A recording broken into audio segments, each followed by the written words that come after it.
ఇప్పుడు మనమైతే బట్టలు ఉతుక్కోవాలండి. బట్టలు ఉతుక్కోవాలి, స్నానం చేయాలి. పొద్దున్న నుంచి నా బెడ్ చూడండి ఎలా అయిపోయిందో. అందుకే ఏమి లేక కింద పడుకున్నాను. బాగా కింద పడుకున్నాను. పొద్దున్న నుంచి ఏసీ మాత్రం ఆన్లోనే ఉంది అన్నమాట. పొద్దున్న నుంచి ఏసీ మాత్రం ఆన్లో ఉంది, కానీ రూమ్ మాత్రం చల్లగా లేదు, వేడిగా ఉంది. అందుకే ఇక మా రూమ్మేట్ కూడా కొంచెం ఇబ్బంది పడతా ఉంటాడు. ఏం చేస్తాను, ఏం చేసేదేమో లేదు కాబట్టి అంతే.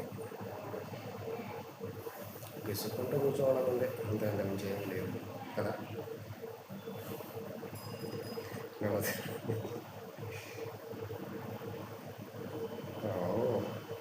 రూమ్ అంతా గోల గోలగా ఉంది. చెప్పులేము మామూలుగా ఉండే, ఈయన చెప్పులేము ఎక్కడ పెట్టేసుకుని అక్కడ వాటర్ ఉంది, కిందంతా చెత్తగా అంతా క్లీన్ చేసుకోవాలి. మొత్తం క్లీన్ చేసుకునేసి నీట్గా పెట్టుకోవాలి. మనం ఎంత నీట్గా ఉంటే అంత మనం నీట్గా ఉండాలి, రూమ్ని నీట్గా పెట్టుకోవాలి. ఇప్పుడు లైఫ్ బాగుంటుంది. లేకపోతే కష్టపడాలి. ఇప్పుడు కష్టపడింది ఏది రాదు. So I proud of you.